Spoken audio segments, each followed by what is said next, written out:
video on Facebook Live, Periscope, Twitch, LinkedIn Live, and YouTube. A conversation about life, entrepreneurship, personal development, family, tech, and marketing. And of course, I'm your host, Ivan Temelkov. And on today's episode, I have my special guest, Rick Ende. Rick, how's it going, man? It's going very well, Ivan. Thanks for having me on the show. I appreciate it. Absolutely. And before we get chit-chatty, I want to share a little bit about, Rick's background. He is an author offering a new view of symbolism and belief. His life purpose is to raise the emotional state of readers and inspire them to do great things. He is grounding a foundation to fulfill his core values of fun, gratitude, generosity, and happiness. He wants to help his readers fulfill their life purpose and realize their dreams. His parents taught him the importance of that at a very young age. He was sent to college they couldn't afford and told him that anything was possible if he followed a few simple rules every single day. Now he is a successful consultant working with large organizations and wants to help others on the path of happiness. So, in your bio, it says life purpose and happiness. I can absolutely 100% get behind that. That's awesome, Ivan. It really is. I mean, it's core to who I am. It's really the foundation. I mean, I know your show is about entrepreneurship, and I've got two businesses as well, and really the foundation for those is to really enhance the world that we live in, and it really is a passion for me, and it's inherent in the name of my company, which is Reward Happiness, which is the publishing company of my new book, End of Days: The Quest, it really is core to who I am. And yeah. Well, let's start with let's go back to young Rick. Yeah. Let's talk about young Rick a little bit. Give us a preface of what was your childhood like, and what led you up to what you're doing today. Did you just wake up and have an epiphany, or how did it all come together? Let's hear it. Great question, Ivan. Yeah, so I grew up in Chicago. I had three siblings. I'm the oldest of four. Two brothers and a sister. My father was a police officer in Chicago. My mother was a school teacher. So we didn't grow up with a lot of money, and so it was a busy household. I mean, so early on, family was important to me. I mean, it was very good relationships with all my siblings. Some of them are still in Chicago, others are out in New York and Manhattan. And I went to school in Chicago. So going back to you share that you grew up in Chicago, your father was a police officer, and I think we got cut off at the part where you mentioned about your mother and then kind of your upbringing, I believe. Yeah, no. So my mother was a school teacher, and so we had a very busy household, and so it was really just the fundamentals was just what my parents always taught me was follow your passion and live your dream. And so that was instilled at me at a very young age, Ivan, and still is with me today. So I went off to college, in Chicago, where I met my wife. We moved to the DC area, and I started a job, one of the big consulting companies. I did a lot of traveling, working with very large banks and financial institutions. And then, at a certain point, some of that travel got a little overbearing, if you will. As much as I enjoy it, and I still love to travel, and so I found a lot of work in the DC area, working with government organizations. So really, what I enjoy doing, and part of what I do is a lot of technology stuff. And, I was doing that for 20 years, doing, IT and strategy consulting to large organizations, putting together, whether it's financial systems, call centers, things like that. And then, and about 3 years ago is ultimately when I left that big corporate world. And it's almost an epiphany, like you mentioned. It was, I was actually having a conversation today. And then at the end of the day, he's like, you know what, Terry, or I'm sorry, you know what, Rick, this isn't for me. And so I that outline and I looked at it and I said, Are you still there? I am, yeah. Can you hear me? Yes. Right. Sorry about that. That's all right.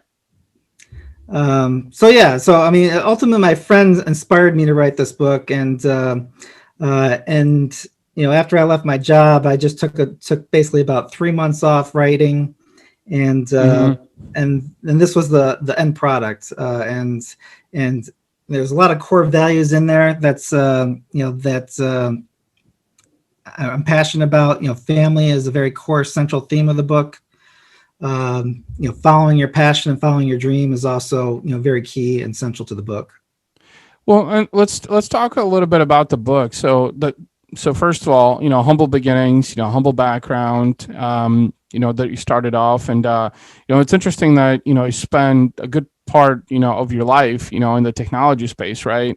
And you know, just really didn't find, you know, I guess the passion kind of, you know, or the interest went out the window, so to speak. But I think that was a great experience that really led you up to writing this book, right? Because I think, and I'm a fan of this too. I think, you know, as human beings, we don't realize until later in life of what we really want. You know, some of us realize it earlier on. Most of us realize it later on in life, simply because we go through so many experiences, and those experiences teach us things, whether or not, you know, it's the route that we want to pursue. So let's talk a little bit about the book. Can you tell us a little bit about the book and the focus, and you know, how can it be beneficial to other entrepreneurs?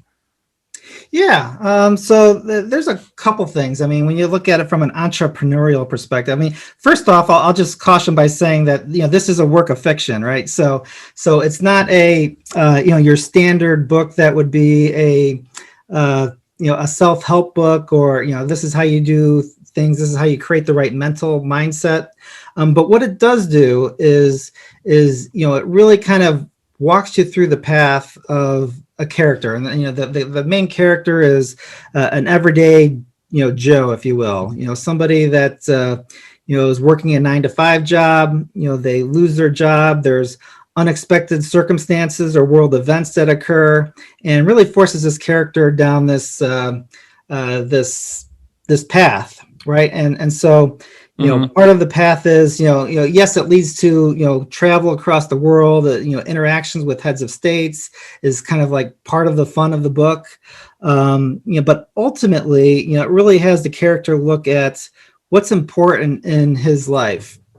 And so he really gets glimpses into, hey, you know, this job defined me for so many years, and I can relate to that. And so you look at it and you say, you know, there's more to life than this. And the character has, you know, 2 kids as well, and so, you know, part of the journey is, you know, for the character is, you know, there's more to life than you know, whether it's, you know, money, whether it's job. It's really having a balance. And I'm not saying money and job's not important, because it is, right?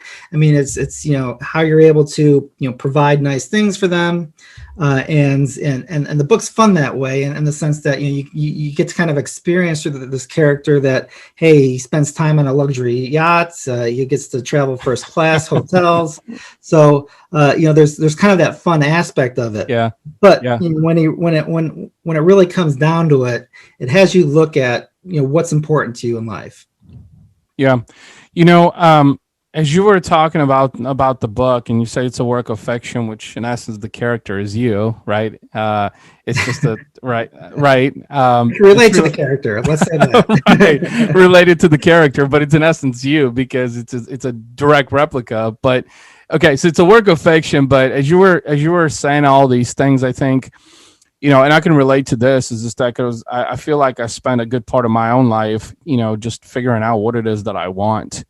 You know, like going back to my early 20s, even, is like, you know, I was working 2 full-time jobs, partying my ass off, and just like felt like I had no goals in life. You know, like, I mean, life was fun, don't get me wrong. You know, drop a few $100, you know, at the nightclub on Friday or Saturday night, it was fun. You know, like carefree of life. But I think it wasn't until like probably my 30s, mid 30s, I would say, that like really started to figure out like what's my purpose, like what am I grateful for, and I was talking about this actually yesterday with one of my employees. We're talking about things in life and just like the beginning of the year and everything that's going on in the world really right now. And I realized that even though I had a dark past where, being bullied and things like that when we first immigrated to the States, which really affected my self-confidence and self-esteem for a very long time. It was probably for close to a decade, and we're just talking about, like everything that's happening. And I came to a realization that, what, like at the time, those things were happening and I couldn't fathom those things. I was young, I was in my early teens, mid-teens at the time. But then later on in life, I realized one of the biggest things is that, I learned how to forget those people who bullied me, who pushed me, who called me names all through high school, because I had to let go of that in order to move on in my own life. Absolutely. And the longer I held on to that was the challenge, is just that the longer I held on to that, I felt guilt. I felt responsibility. I felt like maybe I could have done something differently. So like that past was continuing to haunt me. And that's why I felt like I wasn't progressing in my own life. And I feel like a lot of people go through different things in life. We're talking about gratitude and fun and happiness, but what is happiness? What is gratitude? What is fun? Because I think a lot of people talk about happiness, and all in the entrepreneurial community specifically. I think the biggest misconception behind happiness is money. Yeah. Money is going to bring you comfort. Money is going to pay your bills. Money is going to fix your relationship. And that's bullshit. Been there, done that.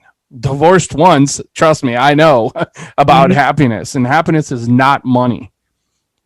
So let's talk about that, because I want to hear your thoughts on what is happiness. So in your book, you talk about that, right? Happiness, but what does happiness look like?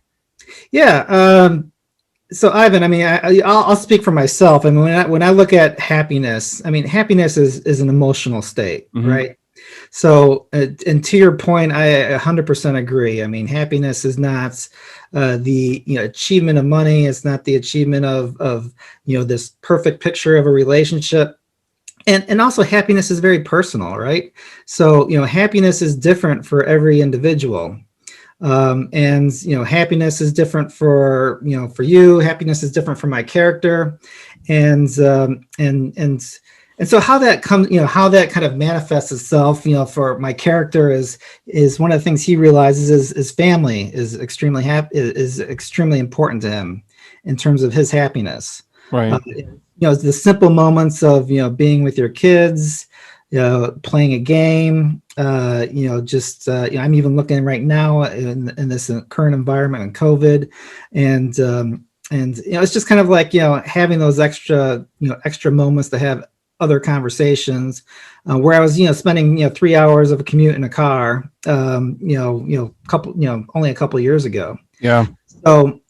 So yeah, and the key thing and the key message is that you need to find what's happiness for you. I mean, and that's really the whole foundation of what my character goes through and what my company is all about is you're going to know it, right? I mean, and if you start thinking of happiness in terms of what other people or what society says happiness is, then you're really missing the boat, if you will.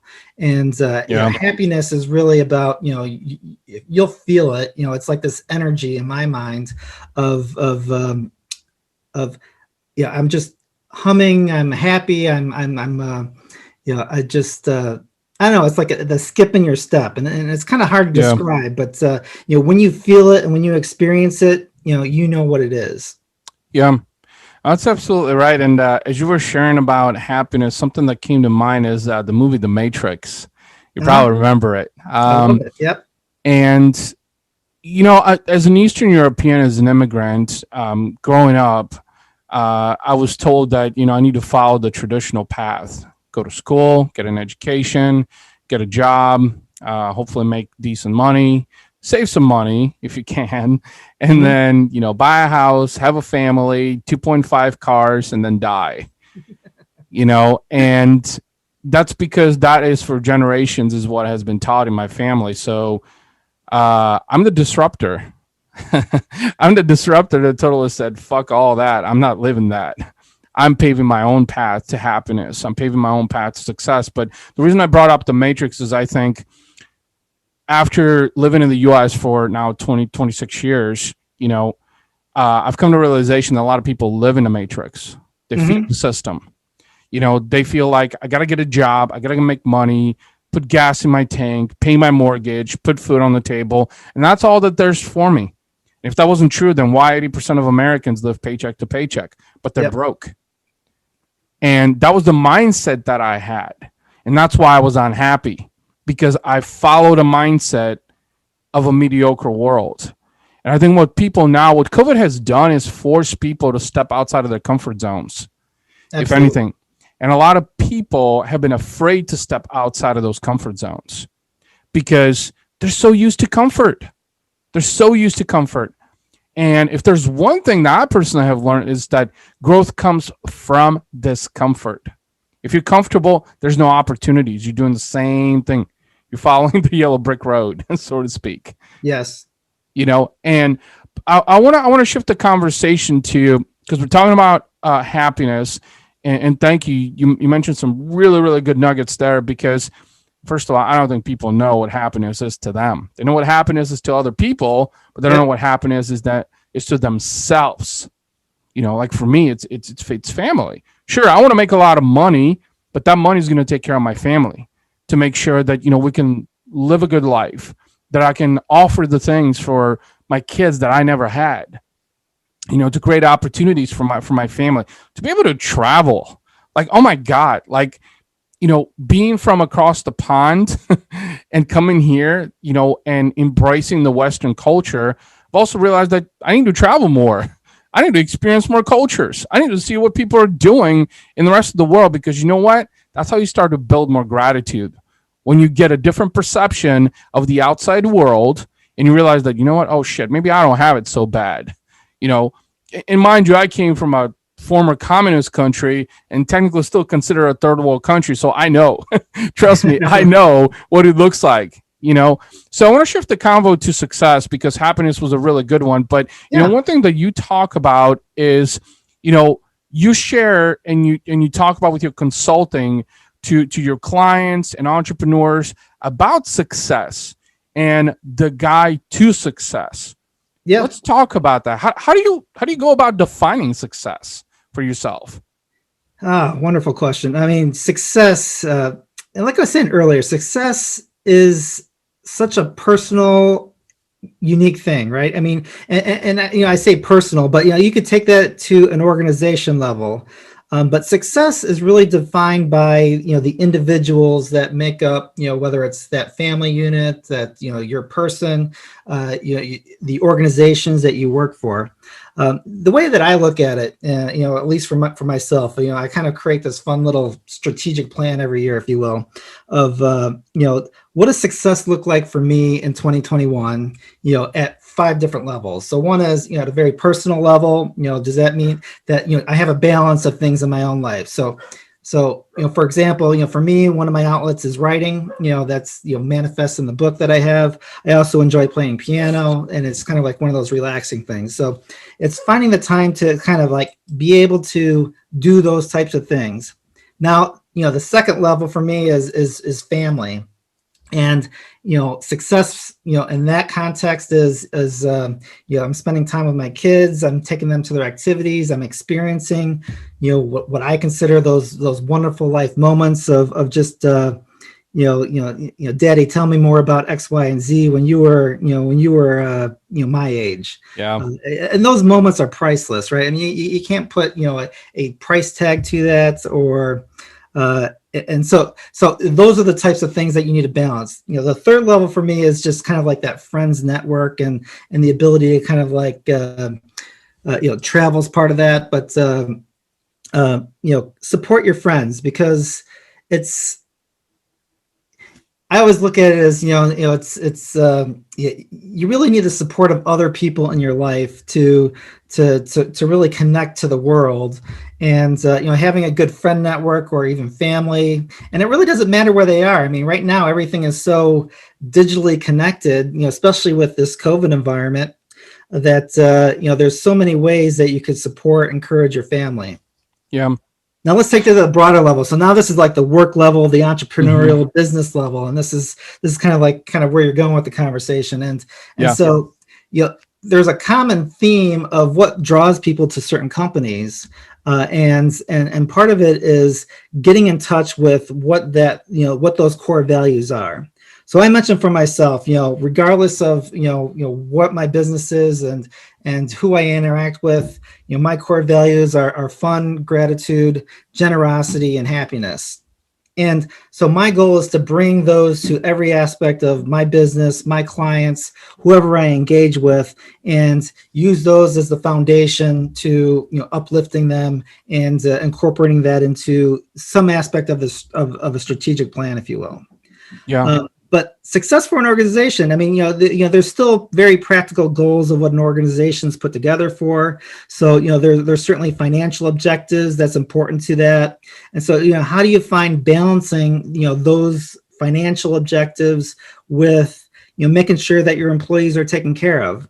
And the one thing that I've found quite a bit in working with very large organizations is that if you could get in touch with a real, making sure that the agencies or the companies you're working with are happy and truly achieving their missions, then the funny thing is the money always just comes, right? So I mean, and it's almost this odd thing that's happened that I've seen in my career, that if the folks that I'm working with are really kind of marching towards a common vision, a common goal, and are aligned with what those core values are, then we'll track the financial aspects, the revenue, the operating income, all those financial metrics. But the funny thing is, it comes, and it really does, if the mindset's right. Yeah. And then the last fifth area that I just want to mention is kind of beyond, that organization level, is really your interaction with your community, with the world that we live in, which is, a much broader scale. And folks think that they can't have an impact in this world, because, hey, I'm one person. But in reality, like I said, even you see it on a micro scale with family, you see it on a micro scale with friends. But anyone can have an impact in this world. And, and I just look at, just writing this book, there's so many aspects of what people are looking for in life that have common values as yourself, that it's just, it's just people connect with each other naturally. Yeah. No, that was a powerhouse, and actually, I was about to pop my notepad because you dropped so many things that I wanted to touch upon. And the first thing is success. Defining what success looks like.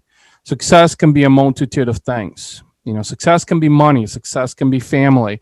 On a personal level, on a business level, they differentiate. I mean, they're correlated, but they differentiate. For instance, if you have personal success, for me, is family. In fact, it cost me over 40 grand to have two beautiful kids, and caused me to file bankruptcy 3 years ago. No regrets to that, but that was my happiness, my personal happiness. Now, when I created that personal happiness, I actually correlated to success in my business because I felt happier inside. And the reality of things is, if you feel happier inside, if your heart is full, and you have comfort from family, if you feel good about yourself also, which is where fitness and nutrition kind of comes in, and I've introduced that as well violently over the last couple of years specifically, you're going to perform a lot better at a business level. And in fact, that is true because I've seen 8 and 9 figure earners do that, literally, that same footprint. But talking about success, there's, I guess, 2 parts to success. There's personal success and there's business success. Yep. And on the personal successes, because I've been thinking about this. As, we were talking about earlier goals, and it's kind of like for me, it's family, then it's fitness, nutrition, and then it's business. And let's say that 2 and 3 have kind of competed for each other. They always do. Yep. This guy, is it business first, number 2, or is it fitness and nutrition? Well, if I don't eat right, then my mindset is and my cognition is not going to be on point. And I fail with that so many times. But the reason I wanted to touch upon this is that you made a really good point about success and defining what success looks like. Because I know a lot of entrepreneurs that, they're grinding, they're making money, they're building businesses, but family life is limping. They're not spending enough time with kids. I've been there, trust me, working on that too. Not spending enough time on activities over the weekend because you're glued to the computer or glued to the phone or glued to emails. So finding a balance, let's just say for me personally, I think it's non-existent. You just do your best, because you can't have personal success and have business success, because one is going to limp, because it's an offset of energy. It's an offset of input. If you put more time into personal success, you're not putting enough time into business success. And on the business success, it's like grow my company, make more money, bring on more employees, company culture. That is huge. In fact, I think 2020 proved why so many companies died is because they had terrible company culture. You pair that up with a pandemic, and people are like, screw this, I'm looking for another job. And that's where the employment in part actually skyrocketed. I think in part, not entirely, but in part, because when you have toxic company culture and people don't believe in your vision, and that's where you got to have a vision from a success standpoint on the business side. Big vision. People have to, in fact, you attract, at least from what I've found, is people, you'll attract other team players to your business if you have a big vision. And if they believe in that vision, they buy into that vision, that's ultimately what you sold them on. Is the big vision. And people join companies. Absolutely. So that was a really, really good one. I just wanted to, expand upon that, because I think success is really misconstrued nowadays. A lot of people struggle with it. Yeah, Ivan, and I'd like to challenge you a little bit on one of the things you said, because, I look at, when I look at success, you mentioned that, sometimes personal success has to come at the, at the offset of business success or vice versa. And I really like to think that you really can have it all. And that's kind of my own personal philosophy. And why I think that, I just look back on a few things that have happened in my own life, and I was just like, okay, you ever experience days where it's like, okay, well, things are going well, and then things are just going well in every aspect of your life, right? Boom, I just, got a new contract. The kids looked at me with a smile on my face. And then you have the exact opposite days where it's just like, okay, I had a tough interview, and then my kids screaming at me in the background, and then 5 things kind of fall together at once. So the way I look at things is that if you put your mindset right, it's so contagious across all areas of your life, and you really can't have it all. That's the way I look at it, is that the mindset is key. And I've heard you say this before on one of your previous podcasts, that mindset is extremely important. And if you have it, it's just the way that you engage with everybody. The way that you engage with your 4-year-old son or daughter is going to be the way that you're going to want to engage with. And when I say engage, I'm not saying talk to a coworker like a 4-year-old. I'm saying that bring that sense of happiness and joy to both those meetings, and you're going to find out that things are going to go well in all areas. You called me out. You did. And let me elaborate upon this. You said, I'd like to challenge you. And I'm glad that you did, actually. Here's why. There's one thing that in 2020 I focused on, and that was recognizing my mistakes in a way that, whether it was, miseducation or misconception or whatever, and taking accountability for that. So when you said challenged, something actually came to mind when you said you can have it all. And one part of me is, and this is maybe from my high school days of being bullied and lack of self-esteem and lack of self-confidence, that had some aspect of self-doubt, because one part of me believes that I can have it all. If I didn't, I wouldn't be doing what I've been doing. Yep. I wouldn't have risked and sacrificed as much as I have. Mind you, 3 years ago bankrupt, and last year 6+ figures in revenue. That's astronomical. Most people can't even believe that, but it happened.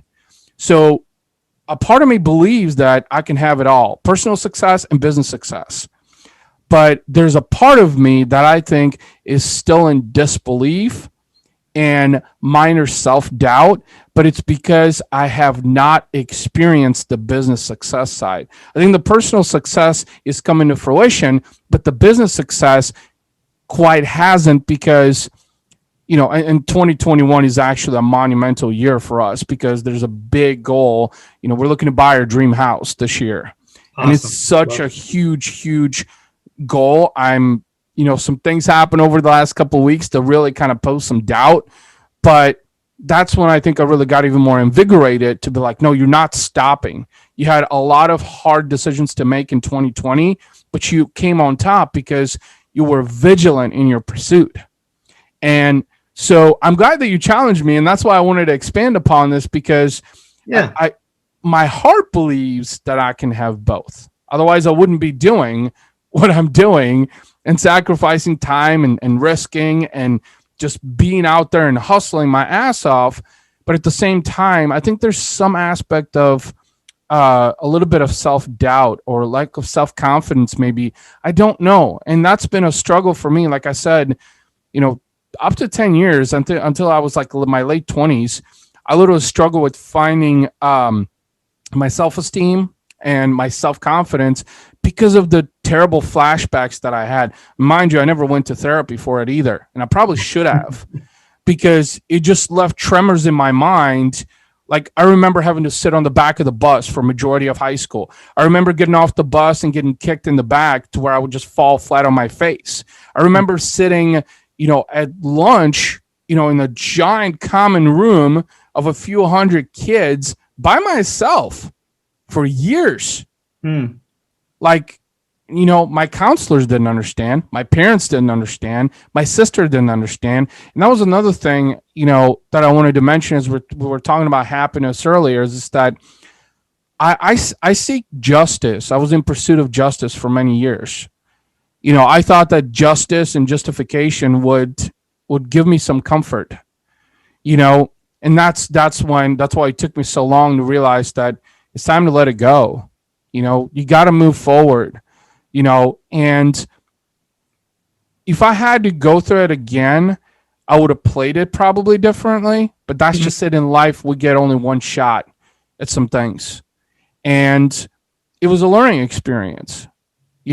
So that was a really good call out, by the way, on you can have it all, because I truly believe that you can have it all. I truly believe people watching and listening can have it all, but you got to take the initiative.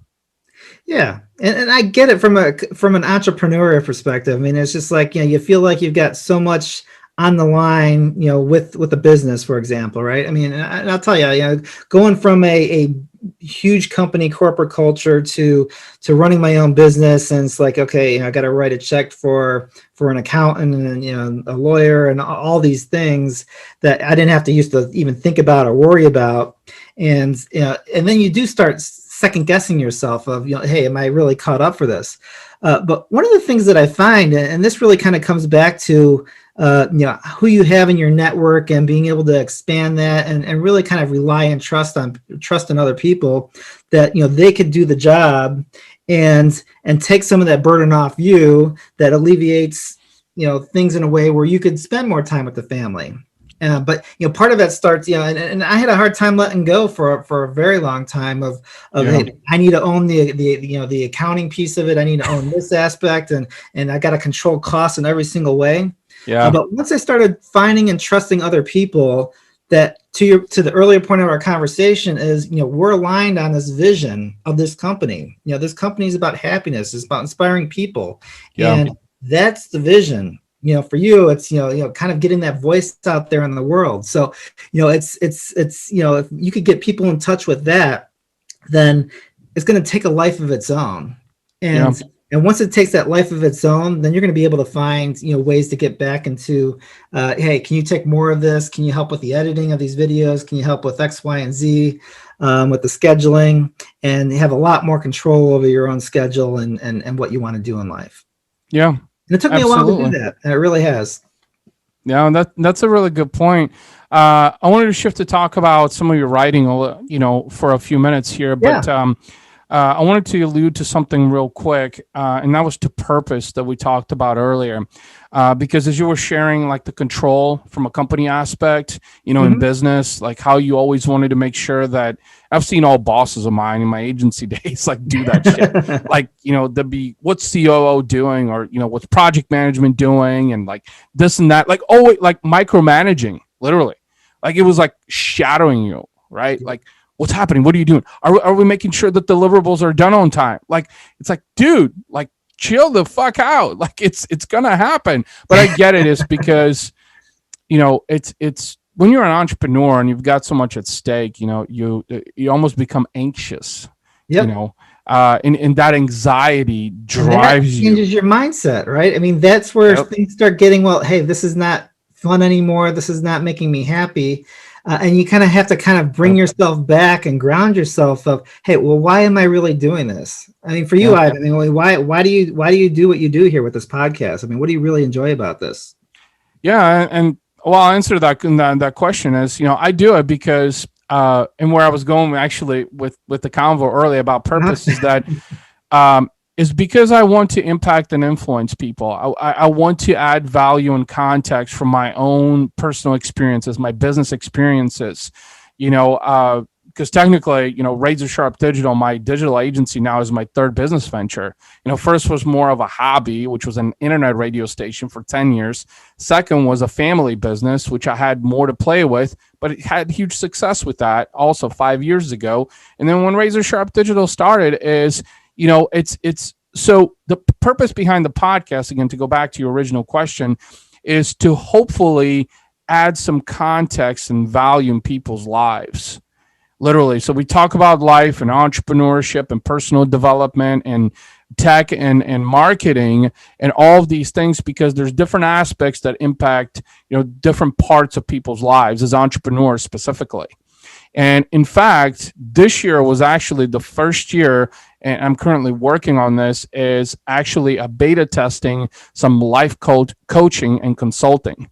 Because what has happened over the years is, I'll give you an example. So Clubhouse is a new app, which you might have heard of, that everybody's talking about.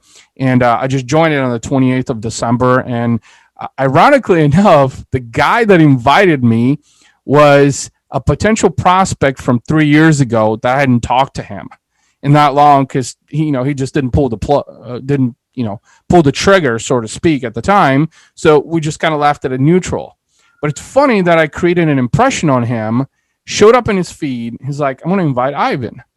So that really clicked to me also. And there were a couple of people actually that, kind of similar scenario that happened actually over the last couple of days. One was an old boss of mine who was very degrading to me. I thought about it like, okay, should I really let him in? And that's where I was like, Ivan, give more than what you ask for. Just let him in, let him explore. But I've had influence on people's lives to the point to where I just I wasn't cognizant of it. So that's really where life coaching came in. And, I actually have a guy who I'm coaching right now that's really struggling, has a lot of health problems. He's an entrepreneur, but, he's pushing through. He's willing to do the work. And I've known him for almost a couple of years, via Facebook. And also he's a local guy too. So he's seen my work. He's seen what I've done. He knows what I'm about. He's listened to the podcast. So back to your question is to help people, really. Absolutely. That's awesome. And do you have any doubt that you do that? I mean, I see that you do that. I mean, you're leaving your listeners left valued, right? So, and they're getting something out of your podcast. So well, that's another good question, but I kind of want to put it back out there on the table, because it comes down to validation, I think, in a way. And that's been a struggle for me, is like, if if this is adding value to people watching and listening, is that validation for me? Because that is, and I think that's what a lot of entrepreneurs struggle with. It's like they look for some validation. I remember when I started my business 5 years ago, I saw validation from friends and family, for what I'm doing and why I'm doing it. And then I realized the only person I need validation from is myself. That's exactly right, Ivan. Exactly right. That's it. Yeah. And that was a 5-year struggle. Literally a 5 years struggle, Rick. I mean, and it was one of those things that would haunt me at nights, because I would seek that validation. I would seek that approval. But what's really interesting, and this, I think, what happens with a lot of entrepreneurs, is that you go through these stages, and this is probably out of my realm, but I've seen a lot of people talk about this too, and I can relate to it, is this that you start out, a lot of people are like, opposed to what you're doing. They're like, no, go get a job. You shouldn't be doing this. You can't run a business. Why don't you get a 9-to-5 job? Then you work at it a little bit more, and people are like, no, you still don't got the chops. And then you work at it a little bit more, and like, it's got something here. And then like halfway, it's like, holy shit, man. Like you're moving and shaking. And then like when people see like, holy shit, he lives in the $500,000 house, got the fancy cars, and he looks to be dressed very well. His kids go to expensive daycare, which that hasn't happened, by the way. But people see the tip of the iceberg, Titanic. Yeah. That's all they see. They don't see what happened underneath, like the sweat and the grind, the long hours and the sacrifices, the arguments, the discussions, So I want to spend a few minutes. And by the way, that was a really good question about asking about the podcast. But I want to round it off with, because this was really good, I'd love to hear about the authors who have inspired you and motivated you for your writing. Yeah, I mean, there's a couple out there. I mean, I look at, there's a whole bunch of kind of authors on the self-help front that I think I do a lot more reading of nonfiction and self-help. Including Brene Brown. I mean, there's folks like Abraham Hicks, Eckhart Tolle. So that's kind of more on the self-help. Zig Ziglar. I mean, just kind of more sales business type stuff as well. Yeah. But then, kind of on the fiction side, one of the authors that I'm compared to or inspired by is Dan Brown, and there's a lot of similarities, if you will, in terms of my style and my book. Now, my book's different in the sense that I write in a first person, so you really kind of see and experience through the eyes of the main character. But when it comes to things like religious symbolism and things like that, there's a lot of similarities. Religious artifacts, certain places of historical importance, if you will. So there's a lot of those types of aspects incorporated into my book. So there's many of those types of aspects, and it's funny because you mentioned earlier about kind of doing things for yourself, and that's the only person you have to please, because I really was nervous about writing this book, because it does have a lot of religious symbolism in there. It's got involvement. There's interactions with some political tones, if you will. I mean, it's really not political, really. I mean, right. It's got involvements of heads of state, and I was really kind of worried about, how would my parents and my family think about this type of book, right? I mean, because I was raised, and so I got all these themes in the book with some kind of surprise twists, if you will, and so But to your point earlier, you got to really do it for yourself, and that was kind of what drove me to this project.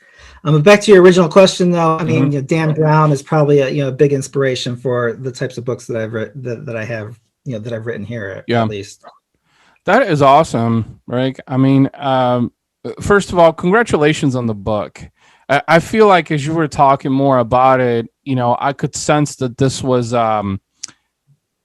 in a way, a hurdle to overcome. It's an accomplishment for sure, but it was a hurdle because when you were talking about, some of the parts of the book, like just now, it sounded like you were questionable of the type of impression that would create.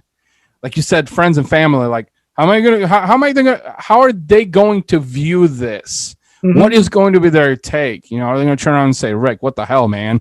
Like, why are you mentioning this in the book? This is too personal. And mind you, if there's one thing that I've learned, is like, in fact, the more personal you get, the better, because Exactly. it creates relatability. Like, that's why I literally push out everything online on social, and I literally almost don't hide anything. I mean, I can remember the last time that I held back. That was like, should I really talk about this? Like, maybe this is a bad idea. And because what I found is that you create relatability to Yeah, people. exactly. When you're so transparent, you create relatability, because people are like, well, oh shit, yeah, I was bankrupt. I was talking to actually, well, he's a point of contact of a new client of mine that I just started working with, and was very hesitant about talking about potentially facing bankruptcy. I'm like, dude, like, it's not as bad as you think. I've been there. Trust me. So like, when you share that kind of insight, it creates relatability. And from what I found is actually some of the people that have some of the darkest backgrounds, honestly, I think have some of the most fascinating stories, because it shapes them into the people that have become today. That's given that they've learned lessons from that. And Mhm. they've evolved to where they've become a positive influence in the world. Exactly. And that's ultimately the hope. So, Rick, amazing conversation, man. Again, congratulations on the book. Thank you so much. And I'm excited for everything that comes your way in 2021. Sounds like you got a lot going on. But before we wrap things up, how can people find you online if they want to connect with you?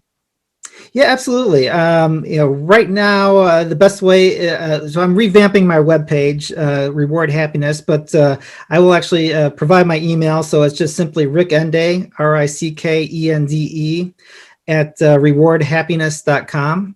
So that's one way. My book's also available on Walmart and Amazon at the moment. And there's going to be many more things to come in 2021. I'm really looking forward to this, Ivan. Awesome. Rick, thank you so much for being on the podcast. I truly enjoyed the conversation.